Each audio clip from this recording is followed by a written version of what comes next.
So, positive ways of outing a dog. We have a young Malinois. So, reward him. All right, so he's been rewarded. And then pull out a treat. What we want to show you is this: is the black and white of dog training. I believe that sometimes it is possible to use, these positive ways to teach an animal out. But a lot of the time, bribery is not the way round, because then the dog is dictating the pace. Yeah. One of the most important things is setting the agenda early on, right?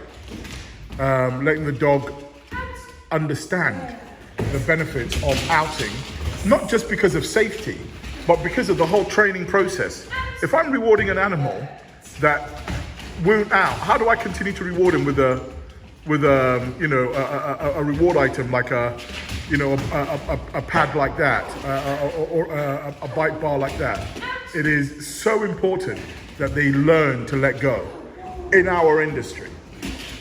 So now, take the food away completely and keep playing tug with him. Tell him out. The bribery is the concern.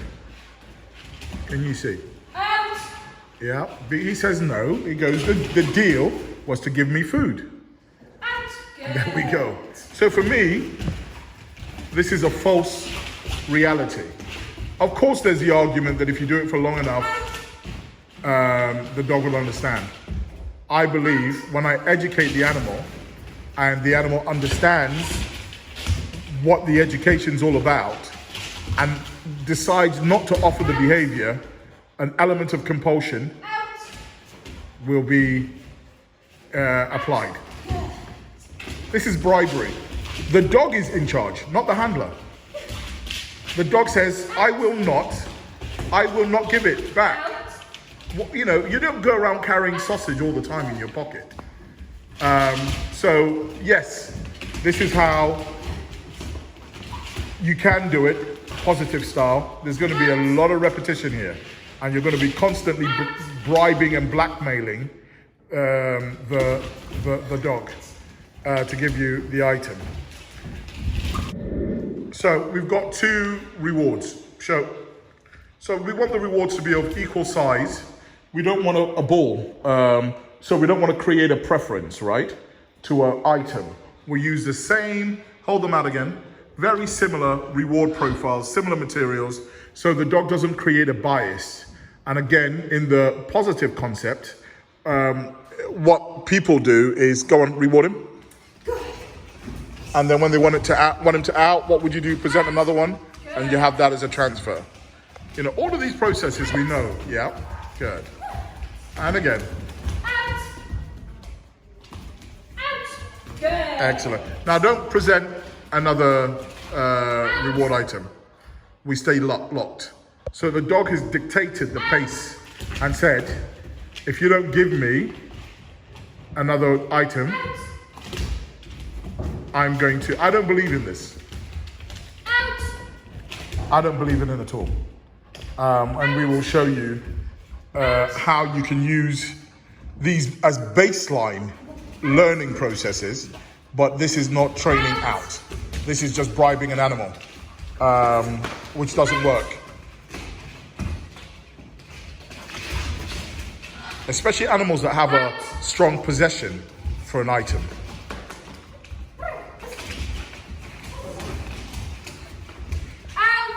We will show you the right way in a moment. Full attack mode on a subway. Get the dog. How in the world do you escape a horror like this in such a confined space? You can see the dog's jaws tightly clenched on the sneakers being worn by the woman in the red jacket. She's desperately trying to get the dog to let go. We asked veterinarian Dr. So again, step closer. So we're now going to use the E system. Okay. And out, Vibrate. There we go. Step closer, Connie. You guys work closer together. Vibrate. There. Good. Again, out. There. Now, we're going to proof that. No vibrate. Out. Ask him. And again. So we're giving him an opportunity here. Vibrate. Tap. There we go. Excellent. There is very little conflict. We're pairing the aus with the stem. So let's marry that, yeah? Excellent. Now what we're going to do is we're going to go up to a stem level of 5.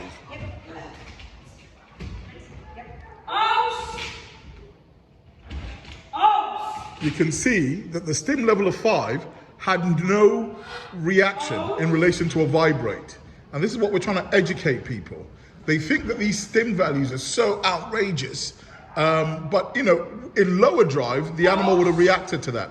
So we're going to go up in increments of 2 until we find a comfortable value, but that is effective.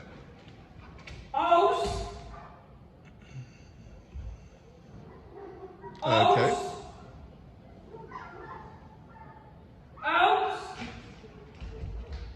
There. Okay, so what are we on? 16. Okay, and we go up to 127. Okay, we can go up in 1s, go up in 2s. So again, now we have the nick and the continuous. So let's work on the continuous. There we go. So now you're going to stop rewarding straight afterwards, okay? Again. Keep the continuous. There we go. So one of the first things I want you to see, when you're doing it properly, there is no squealing, there is no loss of passion for the actual reward item. It's still there because we've done it in a tailored and structured way. Now again, come closer. Now, I want you to now use your voice in a more impactful way. No stem nothing. Way! Way! Good lad. Right, feed him. Okay, come a little closer to me. Try and get the dog out. No compulsion at all at the moment. We're on 0. Go to 2. Stem. Go to 4. Stem. Go to 6. Stem. Go to 10.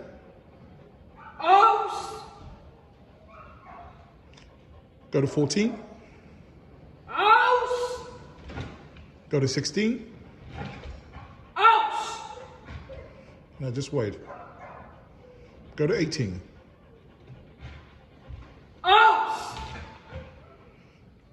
There we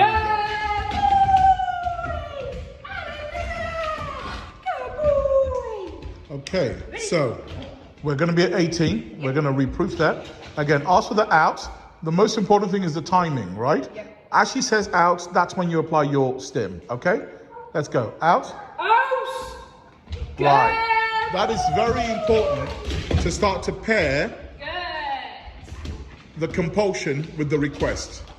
But we're now going to delay that by a second. We're going to give the dog a choice. Go down to 17. There we go.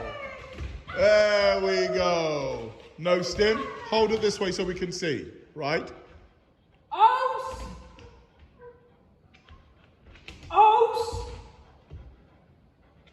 Give him a chance. Stem. Go. Again.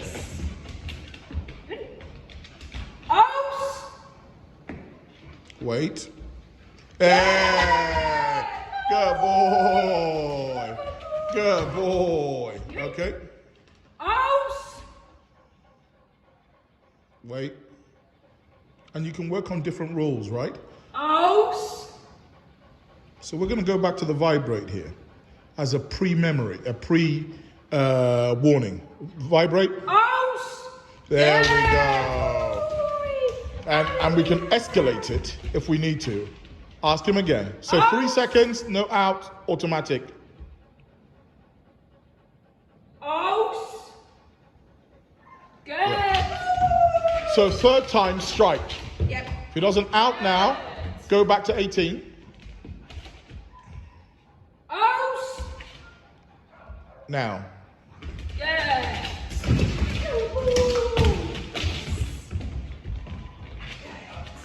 3 seconds. Ask him for the out. Ah, don't give it to him. Wait. Don't give it to him.